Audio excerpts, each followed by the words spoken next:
Hello, everyone. I am Peter. I am here to start testing the streaming system. I will do a little bit of, just trying to figure out how this streaming setup works. And yeah, we were going to take a look at the European Championship. In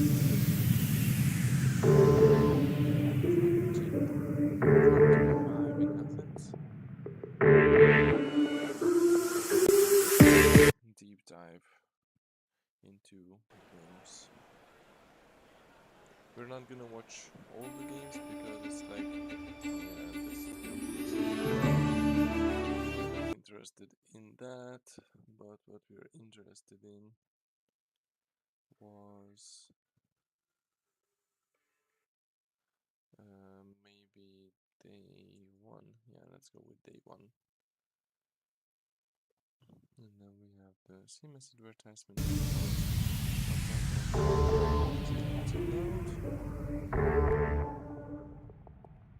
How's my sound? Yeah, compared to the... Yeah.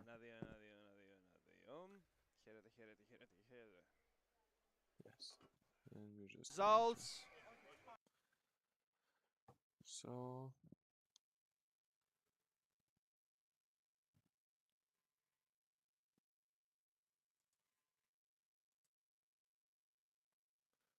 So we will maybe check Finland versus Sweden. No, maybe Czechia versus Denmark, Norway. Yeah, we could do that, or Austria, Germany. Yeah, let's go with this one, Austria, Germany. Yeah, with the quality on the max and speed. I'm just going to do a quick test. How is the voice? If you can hear me well enough.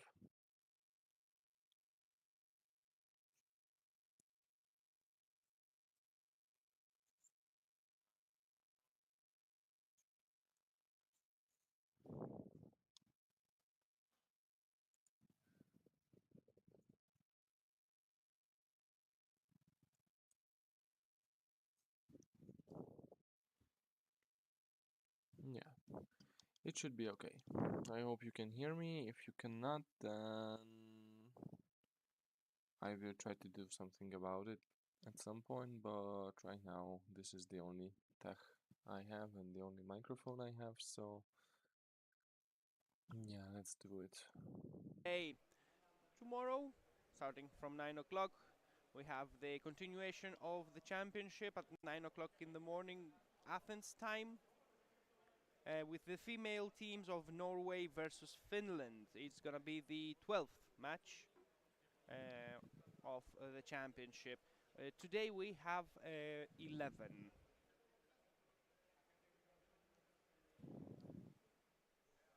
Oh, nice. Okay. So we have Germany on this Last side. call, 1 minute. No, sorry. Yeah, we have Germany on this side, and we have Austria on the other. Austria plays in blue, Germany plays in white. And yeah, some things that you should know about this pool is that it's very big. It's 25 meters long, so it was a huge challenge for most of the teams that participated at the European Championship, because yeah, 25 meters long and 5 meters deep. Not many teams are training in these deep pools. Germany is the favored one during these games. I believe also If I remember correctly, they were the ones who won the tournament. And yeah,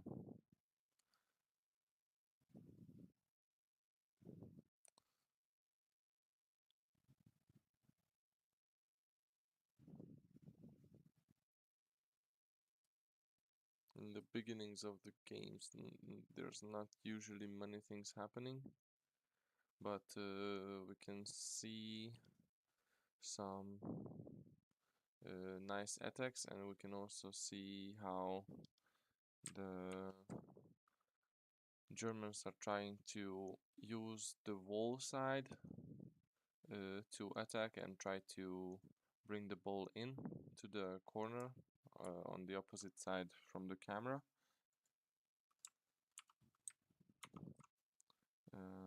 So yeah, something like they're coming from here and moving the ball around here and try to place the ball here in the corner. So they are protected from um, this side because there's the wall. They're protected from this side because there's the basket, and they're also protected from above because of their own bodies. And yeah, it's a great spot, but it's still hard to score from there because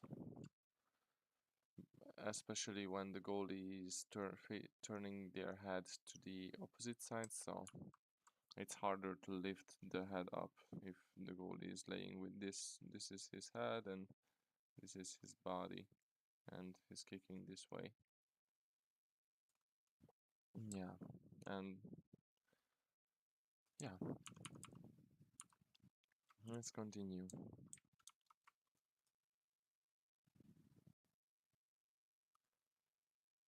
Mm, and the attacker got pulled up, but the Germans are still have possession over the ball, and it's nice to see that they are always have uh, someone arriving just in time. And it's a bit interesting because usually what we learn when playing rugby is that you should not go in alone, but from what we've seen, the Germans are basically attacking only alone. Maybe it's because of the length of the pool, but you can see how they are switching. So, uh,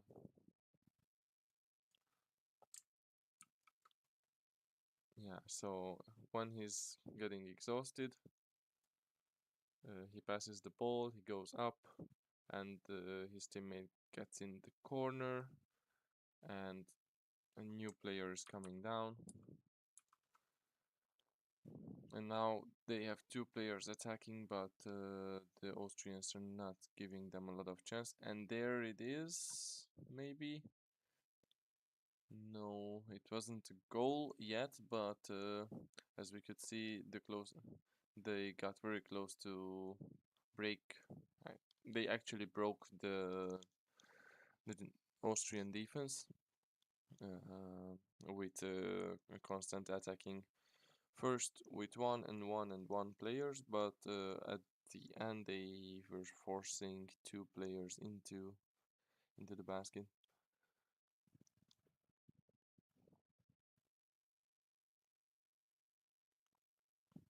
And again, one player is going up and the other is just going down and trying to swim towards the basket.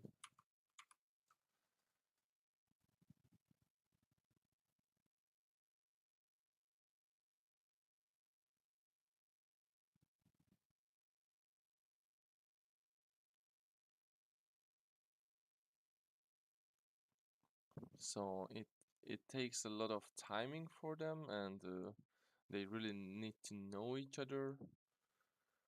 We cannot really see how the others are moving. What is their strategy? Is it if they have all players up front, or they have like a 4-2 setup, or a 5-1 setup, or a 6-0 setup. And now the Germans were able, we can go back a little bit here. This is a nice highlight, that one guy is coming from the right side, the guy with the ball is coming from the left side. And yeah, just examine this scene for a moment. So what we have here is one player coming to this side. We can also see it from here. This is actually the wrong setup. I need to have this, because we have the exchange lane on this side. So there's one player coming in, then there's the player with the ball coming in, and yeah, let's continue.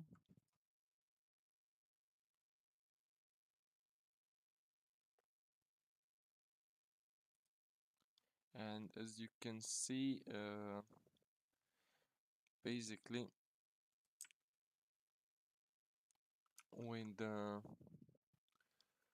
with the defender focusing on the ball, uh, he got moved to the side, so he moved this way,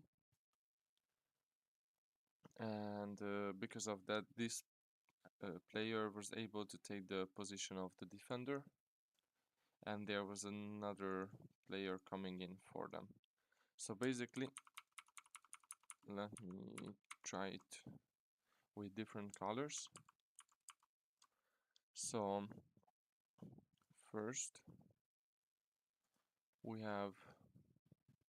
had one player coming in from the side. We had two players passing the ball around and changing each other, and trying to get closer to the basket.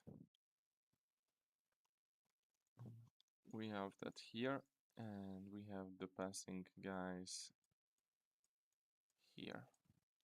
And because they were passing the ball around, the defender from the middle front moved this way to the side, so he can block the incoming attack.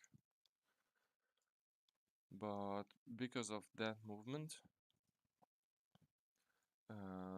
the other German attacker was able to move in here and basically occupy the front of the basket.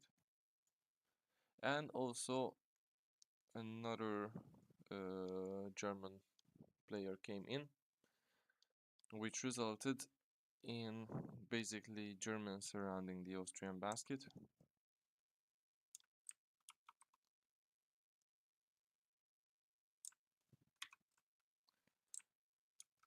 And they created a triangle.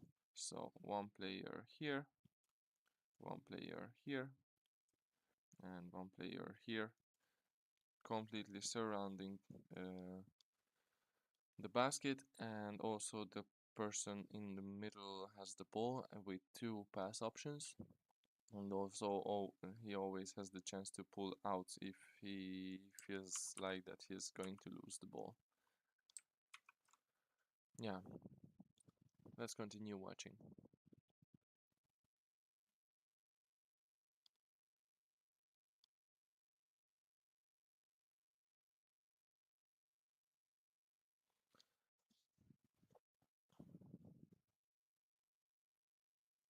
It's also depending on a lot on timing. When would you like to go in and attack? with three players because yeah, there are moments where there are little breaks in the defense, and you can use that up, but that also means that all the players that needs to be there needs to notice it and come down at the very moment. And there was this first goal. Let's see the scoring motion.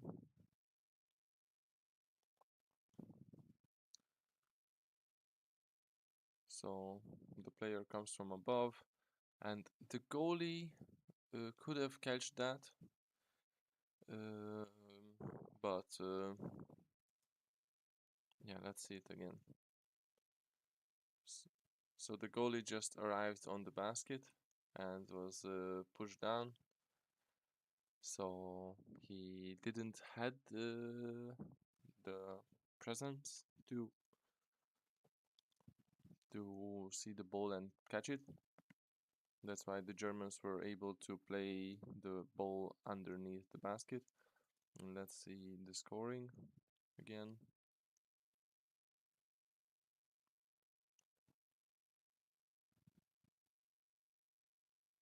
Oh, yes. So actually, it wasn't this guy, wasn't number 6 who scored, but there was another play on the other side. So there was a player up above.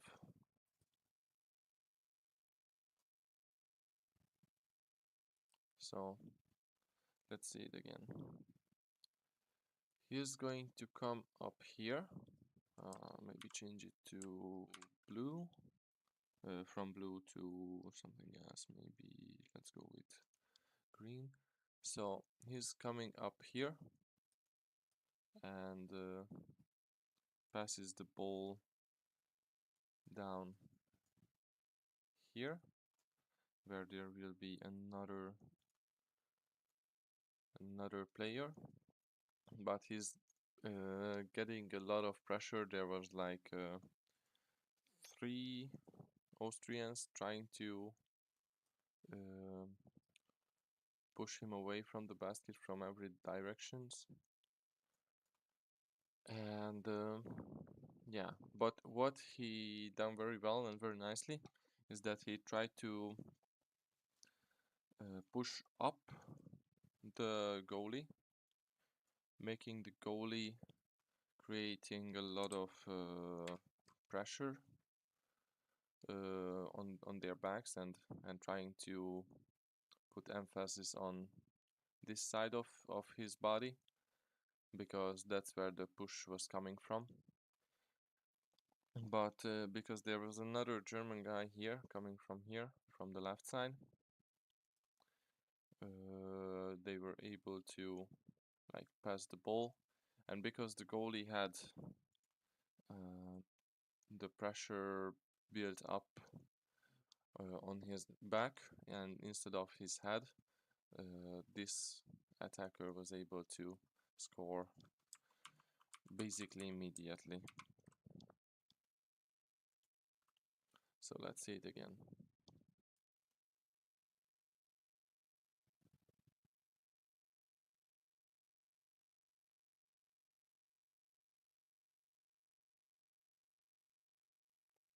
And now the player will go up towards the basket, and the support will just arrive.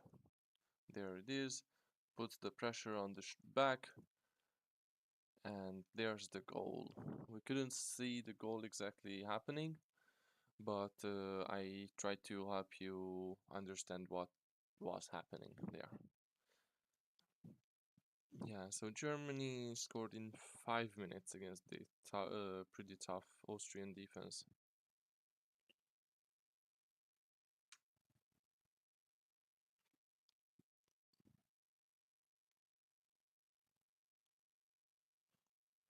Yeah, also if you have something that you would like to that you would like to ask, or you want to see another game, we can do that. Ooh, penalty time. That is interesting. Yeah, what am I doing? Okay, I'm watching, yeah, this one. So, penalty time. And it's in. Nice spin. Let's see it again.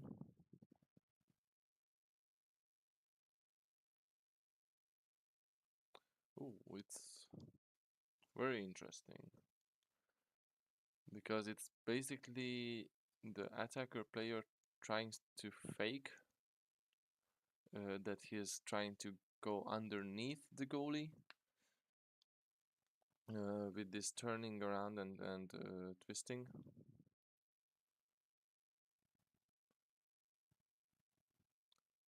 And he also used the bottom of the pool to change directions. Let's see it again.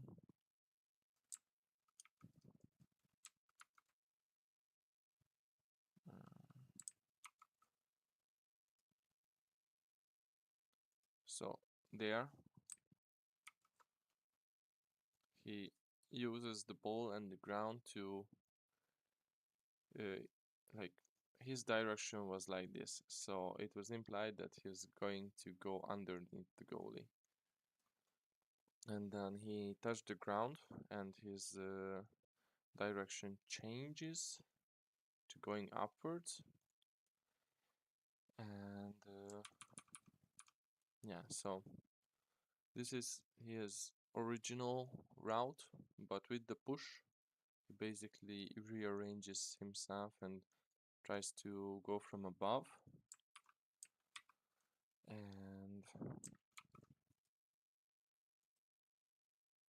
And with this twisting, he again shows signs of trying to go underneath the goalie and tries to lift him up and score from below.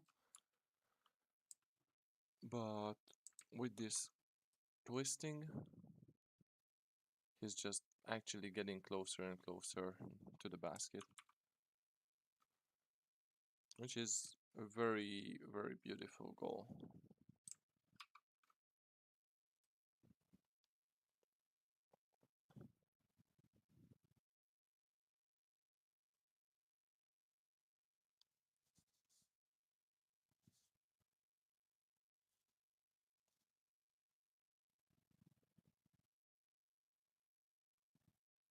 Okay, let's see this attack again.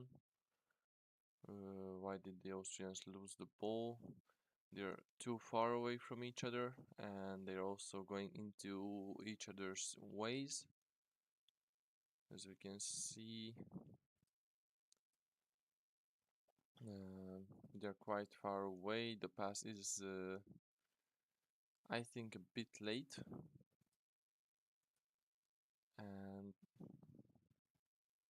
And yeah, they're like, I'm not sure how big his shoulders are, but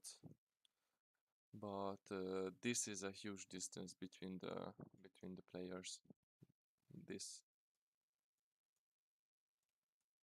this is a very, very big distance, and no wonder that the German was able to swim in between and take the ball off of their hands.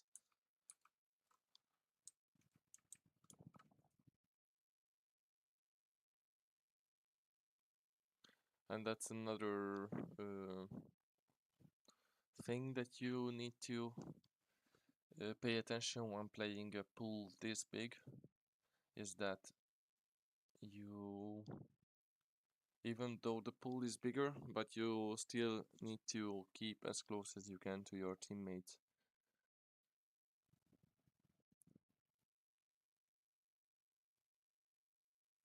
Okay, and just want to highlight something about the rules. Knowing the rules in underwater rugby is nice, because, for example, here the Austrian defender gets the ball and passes it to his teammate. I think he's a goalie. And the German player is still holding on to the Austrian attacker or Austrian player with number 91. But because the Austrians have the possession over the ball, the referee is not stopping it and calls it an advantage rule.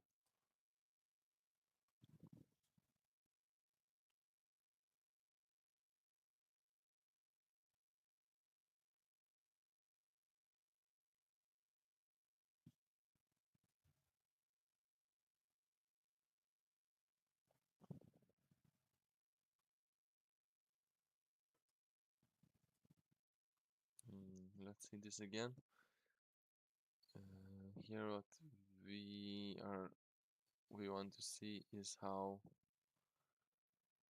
the German is basically just twirling around and twisting themselves to keep the ball as far as he can from the Austrians, and also he's grabbing onto the legs to the leg of the Austrian player, so he cannot turn back.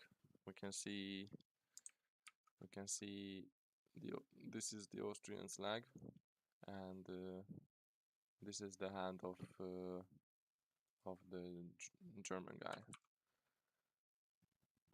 And while you have the ball in your hands, it's completely legal and you can do that, and that helps you a lot with keeping them away.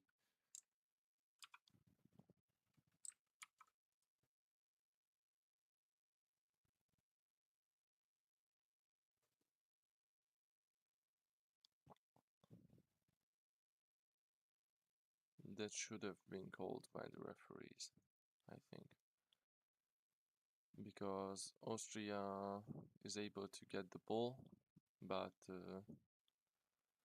the player 68 is holding the Austrian player back. Therefore, it's holding, and there's no advantage rule in this.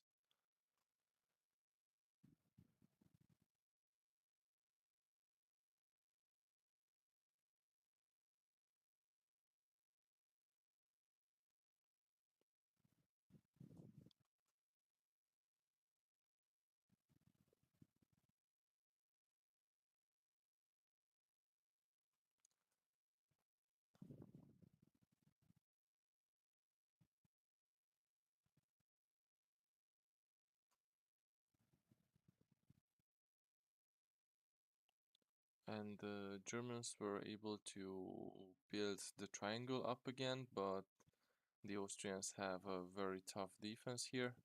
I think the Austrians had too many players and they ran out of air. So what we can see here is okay, we have one defender, one goalie. That's good from the Austrian side. We have now 3, 4 Germans, and we have, let's count, 1, 2, 3, 4, 5 Austrians. That means only one player is on the surface, and that player just went up.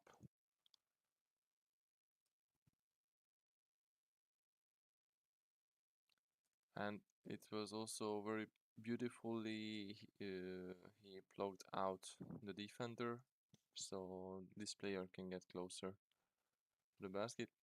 Referee call for penalty. There will be another penalty. Okay, let's move a little bit forward.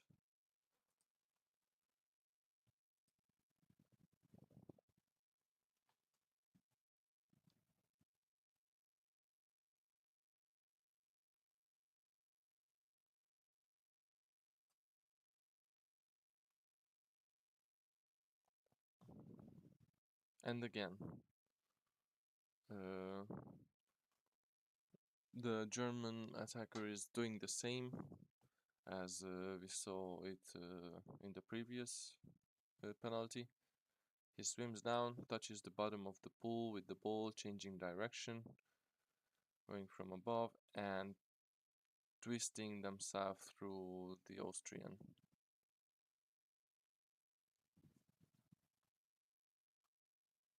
Nice.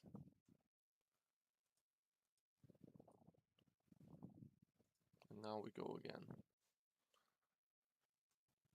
The Austrians still not close enough to each other, and just I don't really understand what's going on here, because basically if you just follow the movement of this player with number 91 and that player, what they're doing is basically just swim forward and swim into the Germans and then stop. Just look. Yeah.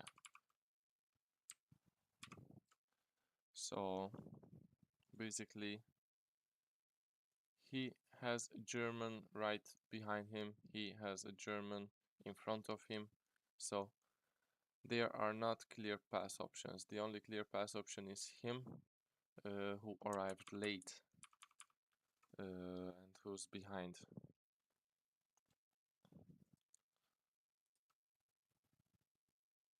And then he also swims towards the Germans.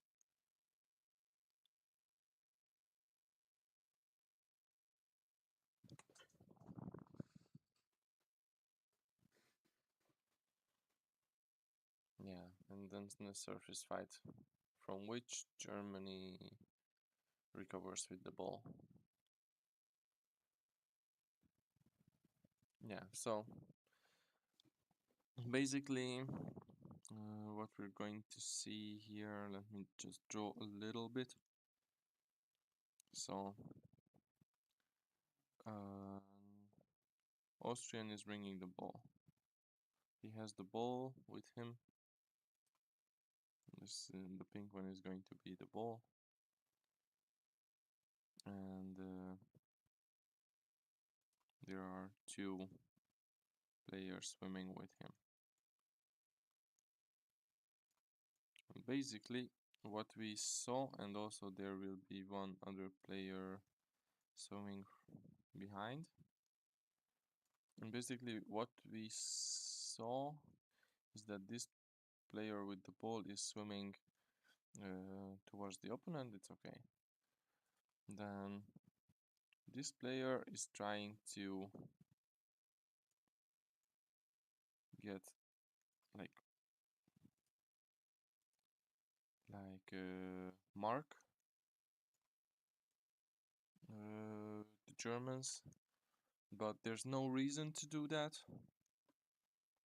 because then he doesn't have any pass options, because there's a German here and there's a German there, so they should not stop. They should just swim around as fast as they can.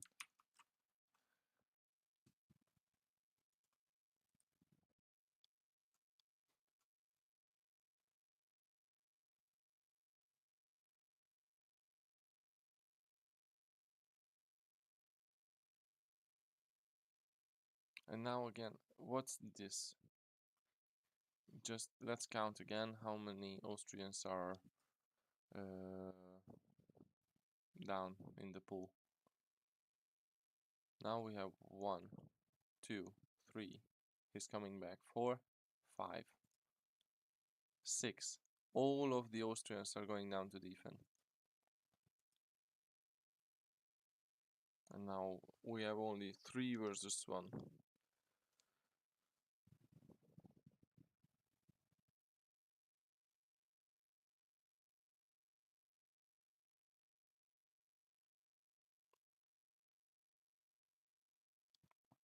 And the Germans are doing a very nice job in just keeping the ball away from the Austrians, keeping it in the corner, using the length of the pool as an advantage.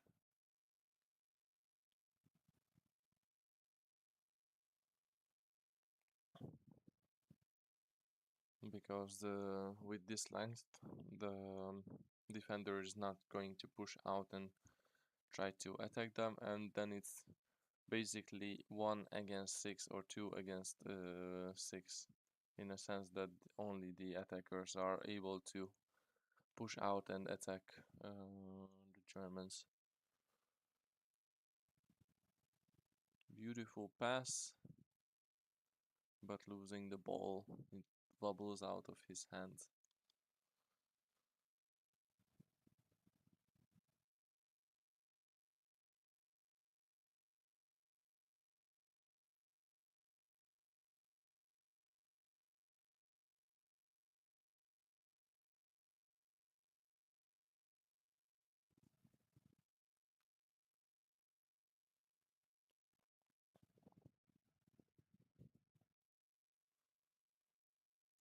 Yeah, I think basically we're not gonna see a lot more from this game, so we can move forward to another one.